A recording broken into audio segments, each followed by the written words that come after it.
let me give you ABC News, right, reported on a speech that Jeff Sessions gave, all right? Listen to this. Attorney General Jeff Sessions delivered a speech to an alleged hate group at an event closed to reporters on Tuesday night, and the Department of Justice is refusing to reveal what he said. That's the opening. Okay, who was he talking to? The Ku Klux Klan? Was he talking to the Nazis? Was he talking to Spencer and the alt-right? Sessions addressed members of the Alliance Defending Freedom.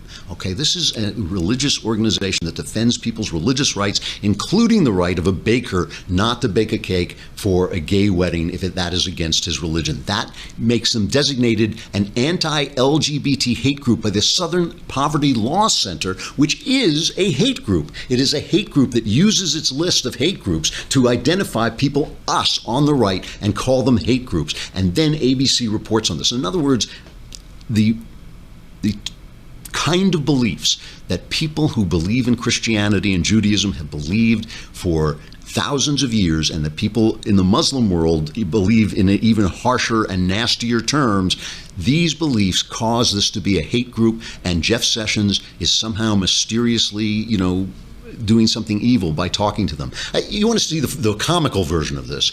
Erin Burnett on CNN. There was a picture. This is unbelievable. There's a picture of Donald Trump I believe in the Oval Office, with lawmakers, including Mike Pence, surrounding him, and they're praying. And if you've ever gone to church, and if you haven't, you should, they have their hands on him, they're touching him, and they're all together praying for the President of the United States. A good thing. Here is CNN anchor Erin Burnett reacting to this picture. Something we don't see every day here, and the image coming out of Donald Trump praying in the Oval Office and all of those hands on him. And next, a pretty stunning image. Let me just give you a quick peek of it. The president bowing his head in prayer in the Oval Office, and all these people sort of touching him. It's very strange. We're going to tell you what happened there. She can't figure it out. What's going on? This reminds me when George W. Bush was president, he made a speech and he talked about the Good Samaritan. And so help me, I can't remember, I think it was in the New York Times, somebody said that is code language for the religious right. I thought the Good Samaritan is code language for the religious right. I mean, that's how detached these people are from the traditions that everything they fight for is underlain by those traditions. Everything they fight for stands on those traditions that they want to destroy. But the thing is, they're not fighting for those things anymore. Everything they do turns out to be the opposite of what they say they want. The feminists say they want strong women. Look at feminists. They do nothing but complain. They do nothing but attack one another. And remember when feminism meant that women should not attack one another? Did you see Joan Walsh? You can't believe this stuff. Did you see Joan Walsh? She is an MSNBC commentator. And she was talking about the fact that Ivanka Trump, for a few minutes, sat in with Donald Trump at the G20, right? And why this was a big deal, I don't know, because this happens all the time, that the leader walks away and somebody sits in. I guess because of their daughter, some people thought it looked royal or something like this, and this is a big problem. MSNBC's Joan Walsh, this is her comment on that. It's about her dress. Yeah, sitting in for her father at the G20. Right, with big bows on her sleeve. I mean, I don't mean to sound sexist. It can be dangerous to comment on what women wear. But the fact that she sat in for her father in a dress that was so incredibly ornamental was such a contradiction in terms. And I think that what we see is that in patriarchal, authoritarian societies, daughters have great value. They are property. And the message that she is sending about her own value, about her place in the White House, and about the place of women in this administration, I think are really pretty frightening. So, do you think you're opening yourself up about the bows? Are you looking at Twitter yet? I mean, not yet. I just have. That was it's a pink dress with big bows on the elbows. There's something incredibly ornamental. That's not a dress that's made for work. That's not a dress that's made to go out in the world and make a difference. That is a dress that is designed to show off your girliness. And God bless her, show it off. But don't then tell us that you're crusading for an equal place for women at the table, because you're not. What if you are? What if you're doing that and you're wearing a pink? Could we have a picture of the pink dress? Can you show it? She looks lovely. I mean, she's obviously a very beautiful woman, and it looks very nice. But what if you are crusading for equal rights for women wearing a pink dress with bows on? Then what happens?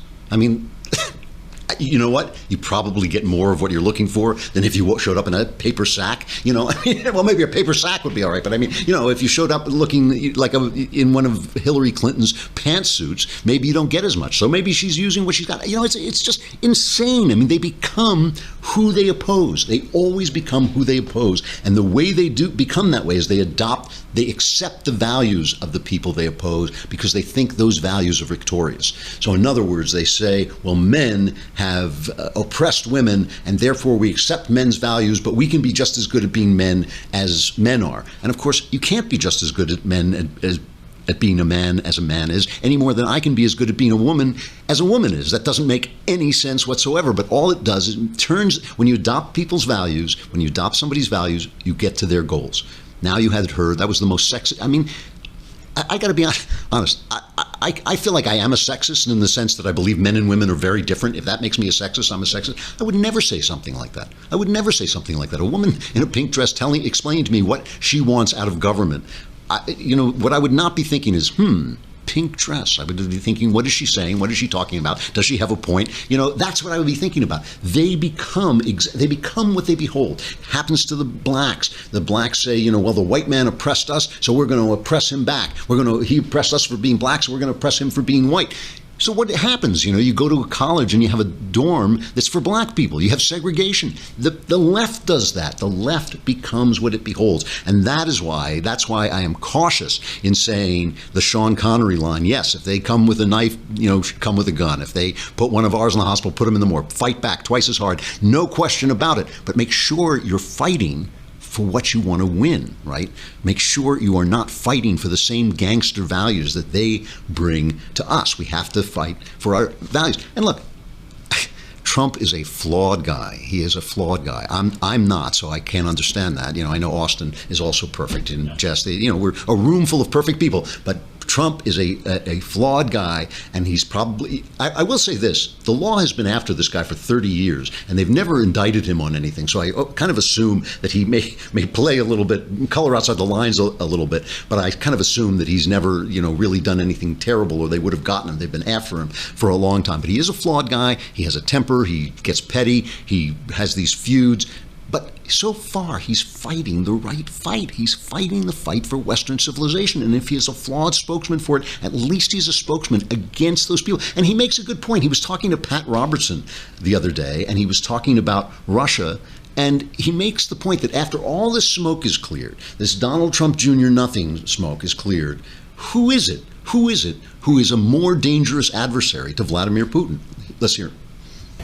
If Hillary had won, our military would be decimated. Our energy would be much more expensive.